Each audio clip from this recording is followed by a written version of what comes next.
প্রিয় শিক্ষার্থীরা কেমন আছেন? আশা করি সকলে ভালো আছেন। আজকে আমি আপনাদের সাথে আলোচনা করব কিছু গুরুত্বপূর্ণ প্রশ্নগুলো কি কি, অর্থ হাইড্রোজেন ও প্যারা হাইড্রোজেন কাকে বলে, কেটিনেশন কি, ফ্লোরোকার্বন কি, তারপরে হেলোজেন ও অসামঞ্জস্য বিক্রিয়া বলতে কি বোঝায়, হিলিয়াম নিয়ন আর্গনের দুইটি করে ব্যবহার লিখো, অভিজাত গ্যাস এবং বিরল গ্যাস। তাহলে আপনারা বুঝতেই পারতেছেন যে আজকে আমাদের আলোচ্য বিষয়গুলো আসলে ছোট ছোট প্রশ্নগুলো নিয়ে আলোচনা করব।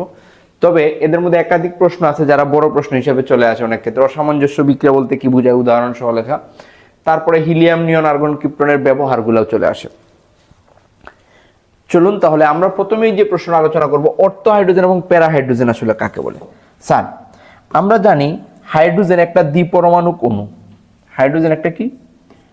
দ্বিপরমাণুক অণু। অর্থাৎ একটা হাইড্রোজেন অণু গঠিত হয় দুইটা পরমাণু, যে আমরা জানি যে দুইটা পরমাণু পরস্পরের সাথে সমযোজী বন্ধনের মাধ্যমে গঠিত হয়েছিল। দুইটা পরমাণু ইলেকট্রন শেয়ারের মাধ্যমে বা ইলেকট্রন অরবিটালের অধিক্রমণের মাধ্যমে তারা এই বন্ধন গঠন করছে। অর্থাৎ একটা হাইড্রোজেনের দুইটা পরমাণু থাকে। আমরা যদি তার ইয়েটা দেখি, এখন এই হাইড্রোজেন অণু আবার দুই ধরনের। এই হাইড্রোজেন অণু দুই ধরনের, কি?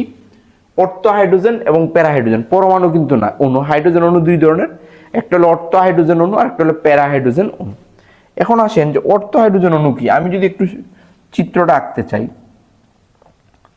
হাইড্রোজেনের একটা অণুর চিত্র যদি আমি আঁকতে চাই, মনে করেন এই আমরা জানি যে হাইড্রোজেন পরমাণুগুলা পরস্পরের সাথে ইলেকট্রন শেয়ারের মাধ্যমে কি করে বন্ধন গঠন করে। এই মনে করেন যে দুইটা হাইড্রোজেন পরমাণু পরস্পরের সাথে ইলেকট্রন, একটা মনে একটু ছোট হয়ে গেছে, আমি একটু বড় করি। হ্যাঁ, ওকে স্যার। এই যে মনে করেন যে আমি এই জায়গায় দুইটা হাইড্রোজেন পরমাণু, এই যে আমি এই জায়গায় নিউক্লিয়াসটা দিচ্ছি, মনে করেন এই জায়গায় কি নিউক্লিয়াস প্লাস। আমরা জানি পরমাণুর কেন্দ্রে থাকে প্রোটন এবং শক্তি স্তরে থাকে কি ইলেকট্রন। স্যার, এখন এই যে হাইড্রোজেন অণু গঠিত হইল, আমরা এতদিন জানতাম যে আসলে ইলেকট্রন নিউক্লিয়াসকে কেন্দ্র করে কি ঘুরে, কিন্তু এখন আমরা জানবো যে না, পরমাণুর মধ্যে যে প্রোটন আছে এই প্রোটনেরও কিন্তু ঘূর্ণনের দিক আছে। তো একটা হাইড্রোজেনের তো দুইটা হাইড্রোজেন পরমাণু, এই দুইটা হাইড্রোজেন পরমাণু এবং এই দুইটা হাইড্রোজেন পরমাণুর আমরা জানি তাদের পারমাণবিক সংখ্যা 1, হাইড্রোজেনের পারমাণবিক সংখ্যা কিন্তু 1। তখন এই প্রোটনের ঘূর্ণনের দিক, ওই যে হাইড্রোজেন পরমাণুর যে প্রোটন আছে এই দুইটা প্রোটনের ঘূর্ণনের দিক যদি একইমুখী হয়, তখন সেটাকে আমরা বলি অর্থ। তখন সেটাকে বলি আমরা কি অর্থ হাইড্রোজেন অণু। কি বলি? অর্থ হাইড্রোজেন অণু। মনে করেন এই দুইটা প্রোটনের ঘূর্ণনের দিক একই, তখন সেটাকে আমরা কি বলবো? অর্থ হাইড্রোজেন অণু। বিষয়টা কি বুঝতে পারছি? অর্থাৎ এই অণুটা হইল গিয়া অর্থ হাইড্রোজেন অণু। হাইড্রোজেন অণু। মূল বিষয়টা কি বুঝতে পারছেন স্যার? যে একটা অণুতে দুইটা যে হাইড্রোজেন পরমাণু থাকে, এই পরমাণুর প্রোটনের গুলোর ঘূর্ণনের দিক যে একইমুখী হয়। এখন আসেন প্যারা হাইড্রোজেন। প্যারা মানে কি হবে? অর্থর বিপরীতটা। অর্থাৎ আমরা যে জানি হাইড্রোজেন পরমাণুর নিউক্লিয়াসে যে প্রোটন থাকে, অর্থাৎ যে কোনো পরমাণুর নিউক্লিয়াসে যে প্রোটন থাকে, এই প্রোটনের এই যে হাইড্রোজেন অণুতে এই যে একটা হাইড্রোজেন অণু মনে করেন, এই যে হাইড্রোজেন অণু, আমি তার কেন্দ্রে প্রোটনটা দিলাম, সেম আগের মতোই দিলাম মনে করেন, প্লাস। কেন্দ্রে কি প্লাস। এখন এই দুইটা প্রোটনের ঘূর্ণনের দিক যদি বিপরীতমুখী হয়, অর্থাৎ যে হাইড্রোজেন অণুতে দুইটা হাইড্রোজেন পরমাণুর প্রোটনের ঘূর্ণনের দিক যদি বিপরীতমুখী হয়, তখন সেটাকে বলে আসলে কি প্যারা হাইড্রোজেন। কি হাইড্রোজেন? প্যারা হাইড্রোজেন। আশা করি আমরা বিষয়টা বুঝতে পারছি। চলেন, প্যারা হাইড্রোজেন। প্যারা হাইড্রোজেন। তো এতদিন আমরা আসলে জানতাম যে ইলেকট্রনের ঘূর্ণনের দিক আছে, এখন কি আছে? প্রোটনেরও ঘূর্ণনের দিক আছে। অর্থাৎ যে হাইড্রোজেন অণুতে হাইড্রোজেনের পরমাণু দুটির নিউক্লিয়াসের প্রোটনের ঘূর্ণনের দিক যদি একইমুখী হয়, তাহলে সেটা অর্থ হাইড্রোজেন অণু, আর বিপরীতমুখী হলে সেটা কি প্যারা হাইড্রোজেন অণু। আশা করি আমরা এই প্রশ্ন উত্তরটা পারবো। এখন এই অর্থ এবং প্যারার মধ্যে কিছু পার্থক্য আছেই, আমরা একটু যদি অতিরিক্ত জেনে নিই যে এদের মধ্যে একটা স্থিতিশীলতা বেশি আর একটা স্থিতিশীলতা কি কম। তাইলে আমি আপনাদের যে পিডিএফটা দিব অর্থ হাইড্রোজেন এবং প্যারা হাইড্রোজেনের যে পিডিএফটা দিব সেটা আমি একটু দেখাইতে চাই আপনাদের নোট আকারে, যেটা দিব আর কি। আমি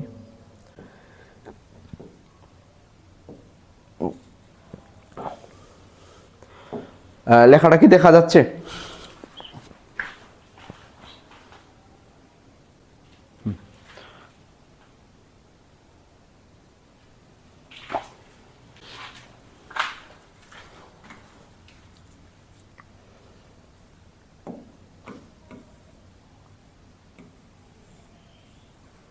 ওকে, তো আমরা অর্থ হাইড্রোজেন কাকে বলে, প্যারা হাইড্রোজেন কাকে বলে সেই জিনিসটা আমরা বুঝতে পারছি। এখন চলেন আমি আপনাদের যে পিডিএফটা দিব সেই পিডিএফটা একটু দেখাই বোর্ডে।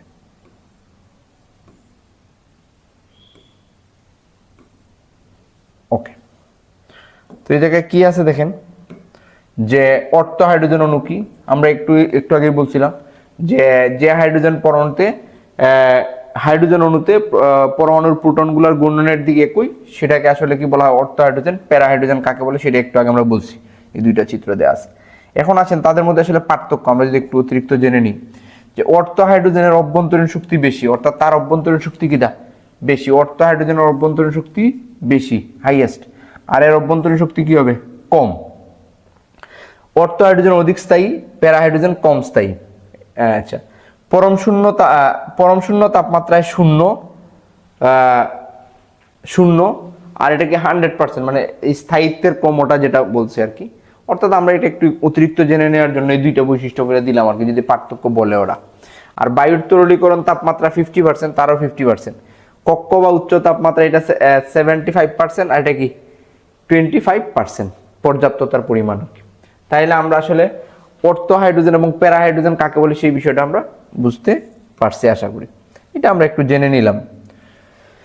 হ্যাঁ, এই জায়গায় একটা লাইন লেখা আছে, আপনার একটু, অর্থ হাইড্রোজেনের ইলেকট্রনিক লব্ধি ঘূর্ণনের মান 1 অর্থ হাইড্রোজেনের, আর এটার লব্ধি ঘূর্ণনের মান কি হবে, 0, কারণ পরস্পর বিপরীত দিকে ঘুরে, তো তখন তারা একে অপরকে কি করে ফেলে, প্রশমিত করে ফেলে। প্যারা লব্ধি ঘূর্ণনের মান একটার 1 আর একটার কি 0, এটা কিন্তু আমি পার্থক্যের করে লিখতে পারি।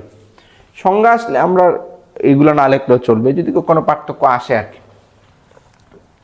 আশা করি আমরা বুঝতে পারছি। এখন আসেন পরের প্রশ্ন।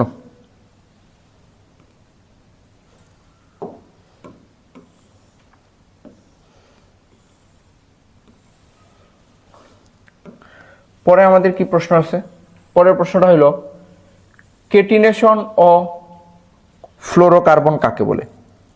আমরা যদি এখন বলি যে কেটিনেশন এবং ফ্লোরোকার্বন কাকে বলে। আচ্ছা স্যার, কেটিনেশন কি, আপনারা জৈব যৌগে যদি ইন্টারমিডিয়েট লেভেলে যারা পড়াশোনা করছেন জানেন, যা এই পর্যন্ত আবিষ্কৃত জৈব যৌগের সংখ্যা প্রায় কত, 90 লক্ষ। এই যে 90 লক্ষ জৈব যৌগের অন্যতম কারণ হলো কেটিনেশন ধর্ম। এখন প্রশ্ন হলো কেটিনেশন কি। কেটিনেশন হইল একই মৌলের পরমাণুসমূহ পরস্পরের সাথে যুক্ত হয়ে বিভিন্ন দৈর্ঘ্যের শিকল গঠন করার ধর্মকে কেটিনেশন বলে। স্যার কি, একই মৌলের পরমাণুসমূহ পরস্পরের সাথে যুক্ত হয়ে বিভিন্ন দৈর্ঘ্যের শিকল গঠন করার ধর্মকে কি বলা হয়, কেটিনেশন বলে। আমি যদি একটা এক্সাম্পল দিই, আমি আপনাদের নোট দিব, এই জন্যই আর সংজ্ঞাটা লিখতেছি না, আপনারা আমার কথা শুনেও লিখতে পারবেন অথবা নোট থেকে লিখতে পারেন। ওকে স্যার, কেটিনেশন দেখেন, carbon carbon carbon carbon carbon, এই যে স্যার আমি যদি এই যৌগটার নাম বলি কি 1 2 3 4 5 6, হেক্সেন, হেপটেন, অক্টেন, ননেন, ডেকেন। আপনি কি কার্বনের মতো অন্য কোনো যৌগে এরকম লম্বা শিকল পাইছেন? না। এই যে একই মৌলের পরমাণুসমূহ পরস্পরের সাথে যুক্ত হয়ে বিভিন্ন দৈর্ঘ্যের শিকল গঠন করে সেটাকে বলা হয় কি, কেটিনেশন। এই কেটিনেশন ধর্ম সবচেয়ে বেশি প্রদর্শন করে কার্বন, আর সিলিকন অল্প পরিমাণে প্রদর্শন করে। কে? সিলিকন অল্প পরিমাণে প্রদর্শন করে। তাইলে সিলিকনের যোজনী আবার 4 হয়। তাইলে আমরা কি বুঝলাম, যে একই মৌলের পরমাণুসমূহ পরস্পরের সাথে যুক্ত হয়ে বিভিন্ন দৈর্ঘ্যের শিকল গঠন করার ধর্মকে কি বলা হয়, কেটিনেশন বলে। এই ধর্ম সবচেয়ে বেশি প্রদর্শন করে কে, কার্বন। অর্থাৎ এই কেটিনেশন ধর্ম সবচেয়ে বেশি প্রদর্শন করে কার্বন, আর অল্প পরিমাণে প্রদর্শন করে কে, সিলিকন। আপনাকে যদি আমি বলি যে জৈব যৌগের এই প্রাচুর্যতার কারণ কি, জৈব যৌগের প্রাচুর্যতার কারণ হলো কার্বনের কেটিনেশন ধর্ম। কার্বন বিভিন্ন দৈর্ঘ্যের শিকল গঠন করে বিদায় এই জৈব যৌগ প্রায় 90 লক্ষ জৈব যৌগ আছে। এর অন্যতম কারণ হইল কি, কার্বনের কেটিনেশন ধর্ম। আশা করি আমরা সেটা বুঝতে পারছি। এখন আসেন ফ্লোরোকার্বন কেটিনেশন, আশা করি আপনারা পারবেন সংজ্ঞাটা। এখন আসেন ফ্লোরোকার্বন। স্যার আমরা জানি ফ্লোরোকার্বনের এক্সাম্পলটা আমি আপনাদের দিই। মনে করেন CF4, এই যৌগটাকে আপনি বুঝছেন। এই যে আমরা ছোট ক্লাসে পড়ছিলাম যে মিথেনরে যদি আমরা ক্লোরিন দ্বারা প্রতিস্থাপিত করি, দাপে দাপে করি, তখন CCl4 টেট্রাক্লোরোমিথেন হয়। টেট্রাক্লোরোমিথেন ওই যে ইউভি রশ্মির উপস্থিতিতে যদি আমি প্রতিস্থাপিত করি, মানে হাইড্রোজেনটাকে ক্লোরিন দ্বারা প্রতিস্থাপন করা। এই জায়গায় যদি হাইড্রোকার্বনের হাইড্রোজেনটা যদি ফ্লুরিন দ্বারা প্রতিস্থাপিত হয়, অর্থাৎ মিথেন থেকে, এটা কোথা থেকে আসলো? মনে করেন মিথেনের হাইড্রোজেনটাকে যদি আমি কি করি, ফ্লুরিন দ্বারা প্রতিস্থাপিত করি, এটার নাম হইব কি? এই যৌগটার নাম কি আপনারা জানেন? এই যৌগটার নাম হলো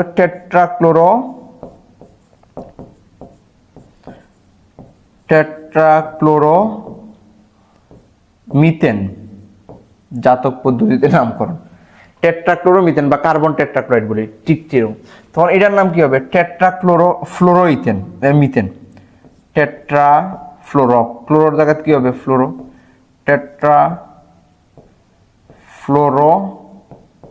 টেট্রাফ্লোরোমিথেন। ফ্লোরিন বিদায় ফ্লোরো। এই যে হাইড্রোকার্বনের সাথে ফ্লুরিন বিক্রিয়া করে যে যৌগ উৎপন্ন করে, সেগুলাকে আসলে বলা হয় কি? ফ্লোরোকার্বন। অর্থাৎ এই হাইড্রোকার্বনের হাইড্রোজেনগুলা ফ্লুরিন দ্বারা প্রতিস্থাপিত হয়ে ফ্লুরিনের যে যৌগ উৎপন্ন করে, সেটা আসলে কি? ফ্লোরোকার্বন। আশা করি আমরা বুঝতে পারছি। কেটিনেশন কি? একই মৌলের বিভিন্ন পরমাণু সমূহ পরস্পরের সাথে যুক্ত বিভিন্ন দৈর্ঘ্যের শিকল গঠন করার ধর্মকে কেটিনেশন বলে।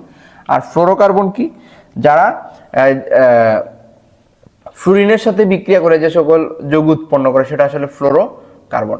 আমি যদি আপনাদের এই সংজ্ঞাটা দেখাইতে চাই, আমি যে পিডিএফটা আপনাদের দিব সেটা একটু দেখাই ফেলি।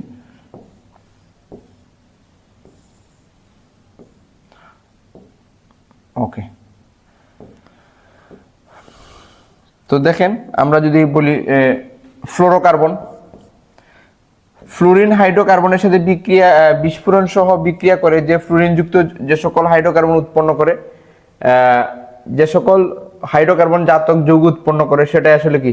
ফ্লোরোকার্বন। মনে করেন CHF3, মানে তারপরে CH2F2, তারপরে হইতে পারে CF4, এটার নাম আসলে কি হবে? ডাইফ্লোরোমিথেন, টেট্রাফ্লোরোমিথেন। এই যে এর মানে কি? ফ্লুরিন হাইড্রোকার্বনের সাথে বিস্ফোরণ সহ বিক্রিয়া করে বা বিস্ফোরণ সহ বিক্রিয়া করে ফ্লুরিনযুক্ত যে সকল হাইড্রোকার্বন জাতক যৌগ উৎপন্ন করে, তাদেরকে আসলে কি বলা হয়? ফ্লোরোকার্বন বলে। আশা করি আমরা বুঝতে পারছি। এই বিক্রিয়াটা কেমনে করে আমি যদি একটু দেখাই দিই আপনাকে। মনে করেন মিথেন, তাই তো? এই মিথেনের সাথে আমি ফ্লুরিনের বিক্রিয়া দিলাম, কি দিলাম? ফ্লুরিন। তখন কি হবে? প্রথম ধাপে মনে করেন CH3F প্লাস HF, তারপরে আবার আপনি এই CH3F কে আবার ফ্লুরিনের সাথে বিক্রিয়া দেন, তখন কি হবে? আরেকটা হাইড্রোজেন যাবে, CH2F2 প্লাস কি HF। এইভাবে এই যে ফ্লুরিনের হাইড্রোকার্বন জাতক যে যৌগগুলো, সেগুলো আসলে কি? ফ্লোরোকার্বন। ওকে স্যার, পরে আরেকটা প্রশ্ন, উপরে কেটিনেশন কি আমরা বলছি, যে এই জায়গায় তারা একটু বুঝাই লেখছে যে একই মৌলের একাধিক পরমাণু পরস্পরের সাথে যুক্ত বিভিন্ন দৈর্ঘ্যের শিকল গঠন করার ধর্মকে কেটিনেশন বলে। কার্বন এই ধর্ম প্রদর্শন করে সবচেয়ে বেশি, সিলিকনে অল্প পরিমাণে করে, এটা আমি বলেই দিছি আপনাদের।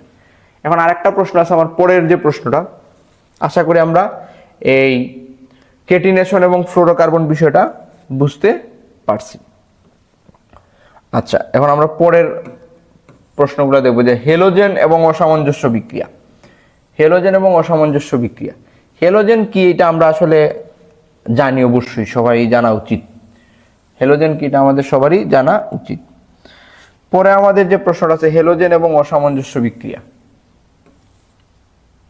তবে অসামঞ্জস্য বিক্রিয়াটা আমাদের একটু ভালো করে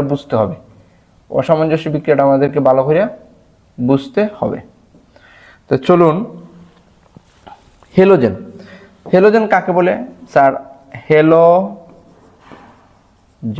আমরা জানি পর্যায় সারণীর 17 নম্বর গ্রুপে অবস্থিত মৌলসমূহকে হ্যালোজেন বলে। আপনি এইভাবে বলতে পারেন পর্যায় সারণীর 17 নং গ্রুপে অবস্থিত মৌলসমূহকে হ্যালোজেন বলে। আচ্ছা স্যার, আপনাদের কি হ্যালোজেন মৌলগুলা কি মনে আছে? আমরা বেসিক 1 ক্লাসে অবশ্যই দেখছেন সবাই, এবং এটা আমরা নিশ্চিত মুখস্থই পারি। Fluorine, chlorine, bromine, iodine, astatine, tennessine. Fluorine, chlorine, bromine, iodine, astatine, তারপরে হলো গিয়া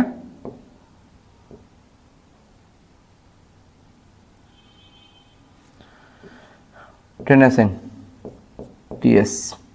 এই যে স্যার 6টা মৌল ফ্লোরিন, ক্লোরিন, ব্রোমিন, আয়োডিন, এস্টেটিন, আমরা জানি এই দুইটা হইল স্বাভাবিক অবস্থায় গ্যাস, ব্রোমিন হইল তরল, এগুলা কি কঠিন। তাইলে আমরা কি বুঝলাম যে হ্যালোজেন কি পর্যায় সারণীর 17 নং গ্রুপে অবস্থিত মৌলসমূহকে হ্যালোজেন বলে। হ্যালোজেন শব্দের অর্থ হইল সামুদ্রিক লবণ গঠনকারী। আপনি এইভাবে সংজ্ঞাটা এরকম বললে হবে যে পর্যায় সারণীর 17 নং গ্রুপে অবস্থিত মৌলসমূহকে হ্যালোজেন বলে। পরে আপনারা বলতে পারেন যে হ্যালোজেন শব্দের অর্থ হইল লবণ গঠনকারী। কারণ কি এই যে এই মৌলগুলা ধাতুর সাথে যুক্ত হইয়া, মনে করেন ক্লোরিন সোডিয়ামের সাথে যুক্ত হয়ে সোডিয়াম ক্লোরাইড বানাইছে। তো এই যে 17 নম্বর গ্রুপের মৌলগুলা ধাতুর সাথে যুক্ত হয়ে আসলে কি করে লবণ উৎপন্ন করে, তাই তাদেরকে আসলে কি বলা হ্যালোজেন বলে। এবং এই হ্যালোজেন সমূহের উৎস কি সামুদ্রিক লবণ। সামুদ্রিক লবণ, যদি ছোট প্রশ্ন আসে যে হ্যালোজেন সমূহের উৎস কি সামুদ্রিক লবণ। ওকে স্যার, তো হ্যালোজেন কি পারবেন না যে পর্যায় সারণীর 17 নং গ্রুপে অবস্থিত মৌলসমূহকে হ্যালোজেন বলে। হ্যালোজেন শব্দের অর্থ হলো সামুদ্রিক লবণ গঠনকারী। এদের মূল উৎস হইল সামুদ্রিক লবণ। এরা বিভিন্ন ধাতুর সাথে যুক্ত হয়ে লবণ গঠন করে। আচ্ছা, এদের বৈশিষ্ট্য যদি আমরা জানি, এরা দ্বিপরমাণু অণু গঠন করে। এরা পর্যায় সারণীর সর্বাধিক তড়িৎ-ঋণাত্মক মৌল কিন্তু। আচ্ছা, পরের যে প্রশ্ন আছে অসামঞ্জস্য বিক্রিয়া। স্যার এটা একটু গুরুত্বপূর্ণ এবং মনোযোগ সহকারে আমরা দেখব। অসামঞ্জস্য বিক্রিয়া, একই মৌলের আমরা জানি জারণ বিজারণ তো জানি, যে বিক্রিয়া ইলেকট্রনের ত্যাগ ঘটে সেটা জারণ বিক্রিয়া, যে বিক্রিয়া ইলেকট্রনের গ্রহণ করে সেটাকে বিজারণ বিক্রিয়া। যখন একই বিক্রিয়ায় একই মৌলের জারণও ঘটে আবার বিজারণও ঘটে, তাকে কি বলা হয় অসামঞ্জস্য বিক্রিয়া বলে। এটা আপনি একটু মনোযোগ সহকারে দেখেন স্যার। এখন আমরা আসলে কি পড়বো বলেন তো? অসামঞ্জস্য বিক্রিয়া। এটা অনেক ক্ষেত্রে বড় প্রশ্নতে চলে আসতে পারে। অসামঞ্জস্য বিক্রিয়া, তাহলে চলেন আমরা একটা অসামঞ্জস্য বিক্রিয়া দেখি। এখন এই অসামঞ্জস্য বিক্রিয়া কিন্তু অ্যাসিডের ক্ষেত্রে হয় আবার ক্ষারের ক্ষেত্রে হয়। আমি দুইটা এক্সাম্পল দিয়ে দিব না, সমস্যা নেই। আচ্ছা, আমরা একটা অসামঞ্জস্য বিক্রিয়া দেখি। মনে করেন H2O প্লাস Cl2, আমি ক্লোরিনের মধ্যে পানির মধ্যে ক্লোরিন দিলাম, তখন কি হবে হাইপোক্লোরাস অ্যাসিড প্লাস HCl, এই দুইটাই হওয়ার সম্ভাবনা আছে। হাইপোক্লোরাস অ্যাসিড এবং HCl। আচ্ছা, আমার কি সমতা সাধন আছে? হ্যাঁ আছে, সমস্যা নেই। এখন আমার কাজ কি জানেন, যে ক্লোরিনের সাথে পানির বিক্রিয়া এই দুইটা যৌগ উৎপন্ন করে। এখন আমি জারণ মান বসাইতে চাই। এটা মৌলিক পদার্থের জারণ মান 0, আপনারা বেসিক ক্লাসটা দেখলে জারণ মান ক্লিয়ার হয়ে যাবে। হাইড্রোজেনের জারণ মান +1 × 2, এই অংশ হইল -2। আমরা জানি ক্লোরিনের জারণ মান -1, হাইড্রোজেনের +1। এখন এই জায়গায় দেখেন ক্লোরিন -1, অক্সিজেন -2। তো আমরা জানি একাধিক অধাতব পরমাণু হইলে যার তড়িৎ-ঋণাত্মকতা বেশি এটা হবে মাইনাস, অপরটা হয়ে যাবে প্লাস। এই জায়গায় অক্সিজেনের তড়িৎ-ঋণাত্মকতা বেশি, যে অধাতব পরমাণুর আকার ছোট তার তড়িৎ-ঋণাত্মকতা বেশি, তো অক্সিজেন হবে -2, তখন ক্লোরিন হয়ে যাবে কি +1। এটা কি বুঝছেন? দুইটা অধাতু যখন পাশাপাশি থাকবে, আমরা জানি অধাতুর জারণ মান সাধারণত মাইনাস হয়, তবে দুইটা অধাতু যখন পাশাপাশি থাকবে তখন যে অধাতুর তড়িৎ-ঋণাত্মকতা বেশি সেটা হবে মাইনাস, আর অপরটা হবে কি প্লাস। এখন দেখেন আমরা একটু দেখি কি ঘটছে, আমরা একটু দেখি আসলে কি ঘটছে। এই যে ক্লোরিন শূন্য থেকে একটা ক্লোরিনের কি হয়েছে দেখেন তো, এই ক্লোরিন 0 থেকে +1 হয়েছে, একটা ক্লোরিনের জারণ মান বাড়ছে। আবার অপর একটা ক্লোরিনের জারণ মান কি হয়েছে, কমছে। অন্যগুলা কিন্তু সেম আছে। এই জায়গায় হাইড্রোজেনের জারণ মান +1, এই জায়গায় কিন্তু +1। আপনি আবার বললেন না যে এই জায়গায় +1 × 2 মানে হাইড্রোজেনের জারণ মান +2, না, এই ভুলটা করা যাবে না। আসলে হাইড্রোজেনের জারণ মান আসলে কি +1। কেন? যে হাইড্রোজেনের ইলেকট্রন থাকে একটা, সে একটা ইলেকট্রনই ত্যাগ করতে পারবে।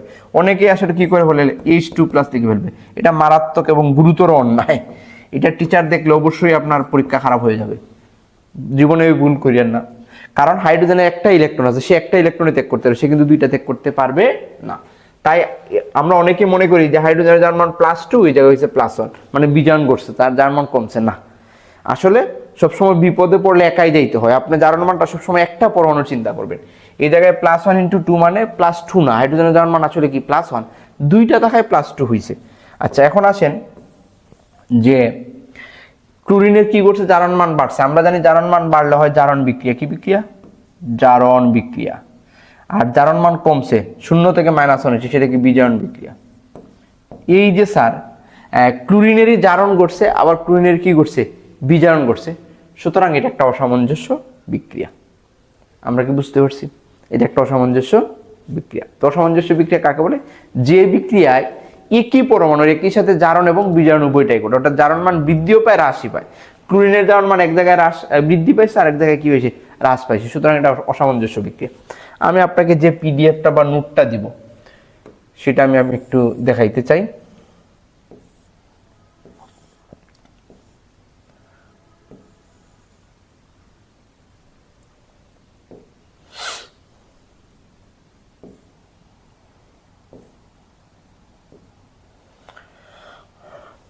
ওকে, হাইপোক্লোরাস অ্যাসিড, আমি আসলে HOCl ওরা লেখছে HClO, সমস্যা নাই। এখন দেখেন আমি আপনাদের একটু যদি নোটটা দেখাই, যে আমি যেটা দেব, যে বিক্রিয়ায় একটি মৌলর অসামঞ্জস্য বিক্রিয়ার সংজ্ঞায় কি লেখছে ওরা, যে বিক্রিয়ায় একটি মৌল বা আয়ন একই সাথে জারিত বিজারিত হয় তাকে অসামঞ্জস্য বিক্রিয়া বলে। ওই যে এক্সাম্পলটা ওরা কি লেখছে, HClO, ওটা পরে লেখছে, Cl আগে লেখছে, কোনো সমস্যা নাই। আচ্ছা এখন এই অম্লীয় অসামঞ্জস্যতা কি, অসামঞ্জস্যতা যখন অম্লীয় মাধ্যমে ঘটে থাকে তখন তাকে অম্লীয় অসামঞ্জস্যতা বলে। আচ্ছা এই জায়গায় কিন্তু একটা ছোট প্রশ্ন, একটু বেসিক জানার জন্য আর কি স্যার, এই অসামঞ্জস্যতা অম্লের ক্ষেত্রে করতে পারে, আবার ক্ষারের ক্ষেত্রে করতে পারে। আপনি মনে রাখবেন যে ক্লোরিন যখন পানির সাথে বিক্রিয়া করে অম্ল উৎপন্ন করে, তখন যে জারণ বিজারণটা ঘটবে সেটা হলো অম্লীয় অসামঞ্জস্যতা, অম্লীয় অসামঞ্জস্যতা। আবার ক্ষারকীয় অসামঞ্জস্যতা, অসামঞ্জস্যতা যখন ক্ষারীয় মাধ্যমে ঘটে তখন তাকে ক্ষারীয় অসামঞ্জস্যতা বলে। এখন আপনি বলবেন স্যার ক্ষারীয় অসামঞ্জস্যতার একটু সংজ্ঞাটা, স্যার ওরা একটু ভুল করছে, ক্ষারীয় অসামঞ্জস্যতার এই জায়গায় ওরা একটু ভুল করছিল, আমি একটু শুদ্ধ করে দিই। ক্ষারীয় অসামঞ্জস্যতাকে একটা এক্সাম্পল যদি আমরা দেখি,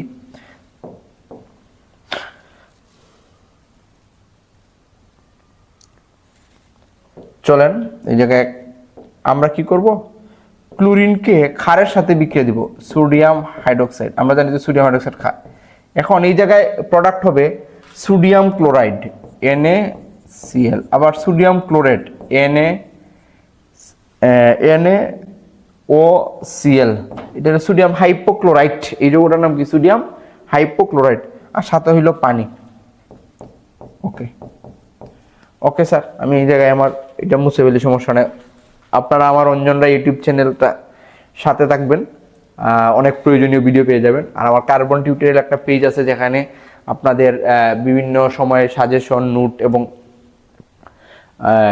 পরীক্ষা সংক্রান্ত নির্দেশনা দেওয়া থাকবে, যুক্ত হয়েন আর কি। Okay sir,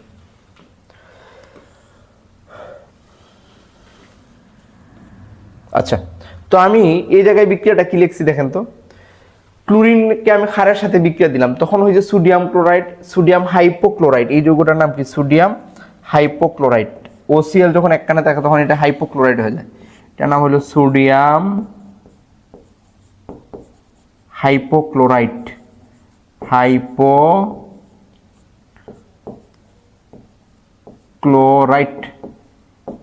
hypochlorite. Okay sir, এখন আমি কি করব, জারণ মান বসাই। সমতা সাধন মুখ্য বিষয় না, আমরা আপাতত জারণ মান বসাই। দেখেন মৌলিক পদার্থের জারণ মান 0, ক্লোরিনের জায়গায় মৌলিক পদার্থ। আমরা জানি সোডিয়ামের জারণ মান +1, এই জায়গায় অক্সিজেন এবং হাইড্রোজেন উভয় ধাতু, হাইড্রোজেনের জারণ মান হবে +1, অক্সিজেন হবে -2, মানে টোটাল জারণ মান বসাইলে টোটাল যৌগের জারণ মান কি হয়, 0। এখন আসেন ক্লোরিনের জায়গায় -1, সোডিয়াম +1, এই জায়গায় কি হবে স্যার বলেন তো, অক্সিজেনের -2, তখন ক্লোরিনের হবে +1, সোডিয়ামের হবে +1। এই জায়গায় হাইড্রোজেনের জারণ মান +1 × 2, অক্সিজেনের হইল -2। তো এই যৌগটার নাম কি, সোডিয়াম হাইপোক্লোরাইড, না ক্লোরাইড। হাইপোক্লোরাইড কি হয়, যে OCl একসাথে থাকলে এটাকে বলা হয় কি, হাইপোক্লোরাইড। বানানটা দেখেন, ড না ট, হাইপোক্লোরাইড।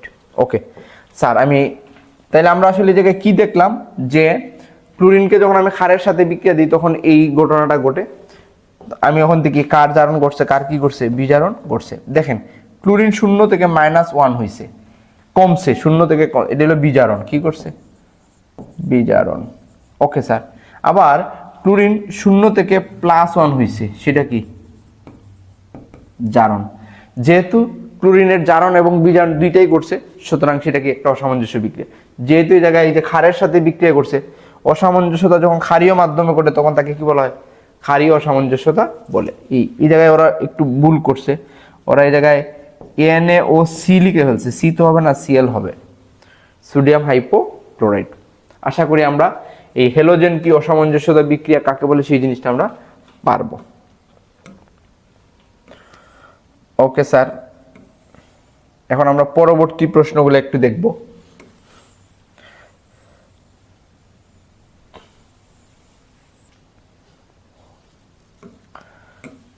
পরে যে আমাদের প্রশ্ন আছে মূলত নিষ্ক্রিয় গ্যাস নিয়েই, হিলিয়াম, নিয়ন, আর্গনের 2টি করে ব্যবহার। এটা আমাদের আসলে বর্ণনামূলক প্রশ্ন, আপনার একটু মুখস্থ করা লাগবে আর কি। আচ্ছা, আমরা জানি যে হিলিয়াম, নিয়ন, আর্গনের বিভিন্ন ব্যবহার আছে। যে আলোকসজ্জার ক্ষেত্রে নিয়ন ব্যবহৃত হয়, আমি আপনাদের যে নোটটা দিব সেটা অথবা আপনাদের কাছে যেটা আছে সেটা থেকেও শিখতে পারবেন। আমরা যদি ব্যবহারগুলোর দিকে, এই জায়গায় আসলে বোঝানোর তেমন কিছু নাই, আপনারা মুখস্থ করে নেবেন আর কি। ওকে, পিডিএফ না দেখলেও সমস্যা নাই, মানে বোর্ডে না দেখলেও সমস্যা নাই, আপনাদের পিডিএফ আকারে আমি নোট দিয়ে দিব। আচ্ছা, হিলিয়ামের ব্যবহার। তো হিলিয়ামের ব্যবহার কি, ডুবুরি ও রোগীর শ্বাসকার্যের জন্য হালকা বলে বেলুন ও উড়োজাহাজে নিষ্ক্রিয় বলে গবেষণাগারে এবং ধাতু ও অধাতুর সংকরের ডালাইয়ের সময় নিষ্ক্রিয় পরিবেশ তৈরি করতে। অর্থাৎ হিলিয়ামটা ডুবুরি এবং রোগীর শ্বাসকার্যের সময় এবং যে উড়োজাহাজ এবং বেলুনে এবং গবেষণাগারে নিষ্ক্রিয় মাধ্যম হিসেবে বা নিষ্ক্রিয় পরিবেশ তৈরি করতে হিলিয়াম ব্যবহার করা হয়। পরে নিয়ন কি, নিয়ন প্রধানত আলোক উৎপাদন এবং আলোকসজ্জায় ব্যবহৃত হয় বলছিলাম। ঘন কুয়াশার মতো দেখা যায় বলে এটি আলোক সংকেত রূপে ব্যবহৃত হয়, আলোক সংকেত টাওয়ারের মধ্যে। নিয়ন এবং হিলিয়ামের মিশ্রণ আরেকটা কাজ করে, ভোল্ট মিটার ও রেকটিফায়ার যন্ত্রের সংরক্ষণে ব্যবহৃত হয়। পরে আর্গন, আর্গন একটা নিষ্ক্রিয় গ্যাস। ইলেকট্রিক ও রেডিওর বাল্বে রেকটিফায়ারে আর্গন ব্যবহৃত হয়। নিষ্ক্রিয় পরিবেশ সৃষ্টির জন্য গবেষণাগার এবং তেজস্ক্রিয়তা মাপার ক্ষেত্রে গিগার মুলার কাউন্টারের আর্গন কি হয়, ব্যবহৃত হয়। এইগুলো আসলে আমার বোঝানোর তেমন কিছু নাই, আপনারা নিজেরা একটু নোট থেকে মুখস্থ করে নেবেন আর কি। এটা অনেক সময় বড় প্রশ্ন চলে আসে যে নিষ্ক্রিয় গ্যাস সমূহের ব্যবহারগুলো লিখেন। ওকে, তাইলে হিলিয়াম, নিয়ন, আর্গন, ক্রিপ্টনের ব্যবহার আপনারা নিজেরা শিখবেন। তারপর আরেকটা প্রশ্ন আছে, অভিজাত গ্যাস ও বিরল গ্যাস কাকে বলে। অভিজাত গ্যাস এবং বিরল গ্যাস, এটা আসলে এই দুইটা একসাথে আসলে নিষ্ক্রিয় গ্যাসকেই বলা হয়। তা আমরা আসলে নিষ্ক্রিয় গ্যাসগুলো কি কি বলেন তো একটু, আমরা কি পারি, নিষ্ক্রিয় গ্যাসগুলো কি বলেন তো? হিলিয়াম, নিয়ন, আর্গন, ক্রিপ্টন, জেনন, রেডন, অর্গানিসন। পর্যায়সারণী 18 নং গ্রুপে অবস্থিত মৌলসমূহকে আসলে মূলত নিষ্ক্রিয় গ্যাস বলে। আপনাকে যদি প্রশ্ন হয় যে নিষ্ক্রিয় গ্যাস কাকে বলে, এই সংখ্যাটাও তো আসে যে পর্যায়সারণী 18 নম্বর গ্রুপে অবস্থিত মৌলসমূহকে নিষ্ক্রিয় গ্যাস বলে। আমরা নিষ্ক্রিয় গ্যাসগুলোকে সাধারণত ছোট ক্লাসের নিষ্ক্রিয় গ্যাস বলতাম, কিন্তু এখন অনার্সে এসে আমরা দেখবো যে না, এই জেনন আর জেনন নিষ্ক্রিয় না। জেনন কি করে, জেনন ডাইফ্লোরাইড গঠন করে, তারপরে জেনন টেট্রাফ্লোরাইড গঠন করে। আমি আপনাদের এটা বড় প্রশ্নের মধ্যে পড়াবো। তখন আইসা আসলে এই জায়গায় আর নিষ্ক্রিয় বলা হয় না, এই 18 নং গ্রুপ নিষ্ক্রিয় না বললে কি বলা হয়, অভিজাত গ্যাস বলা হয়। কি বলা হয়, অভিজাত গ্যাস। তাহলে অভিজাত গ্যাস কাকে বলে? পর্যায়সারণী 18 নং গ্রুপে অবস্থিত মৌলসমূহের মধ্যে কি করে, জেনন কিছু যৌগ গঠন করে বা জেনন দ্বারা যৌগ সংশ্লেষণ করা যায় বা প্রস্তুত করা যায়, কিন্তু অন্যগুলা করে না। তো যেহেতু জেনন এই গ্রুপের সদস্য, সে করে, তাই তাকে এত আর নিষ্ক্রিয় বলা যায় না। তাই এই গ্রুপটাকে কি বলা হয়, অভিজাত গ্যাস বলা হয়। কি বলা হয়, অভিজাত গ্যাস। এখন আসেন বিরল গ্যাস কি, সেম, যে নিষ্ক্রিয় গ্যাসসমূহ প্রকৃতিতে বিভিন্ন উৎস হতে নিষ্ক্রিয় গ্যাসগুলো আসলে কম পাওয়া যায়, তাই তাদেরকে আসলে কি বলা হয়, বিরল গ্যাস বলা হয়। আশা করি আমরা এই প্রশ্ন উত্তরগুলো পারবো। আমি আপনাদের নোট দিয়ে দিব। স্যার কি কি শিখলাম, অর্থ হাইড্রোজেন ও প্যারা হাইড্রোজেন কি, কেটিনেশন কি, ফ্লোরোকার্বন কি, হ্যালোজেন অসামঞ্জস্য বিক্রিয়া, এই জায়গাটা একটু ভালো করে মনোযোগ সহকারে দেখেন আর কি, নিজে প্র্যাকটিস করবেন। তারপরে তাদের ব্যবহার, অভিজাত গ্যাস ও বিরল গ্যাস সংজ্ঞাগুলো মুখস্থ। ধন্যবাদ সবাইকে, দেখা হবে পরবর্তী ক্লাসে।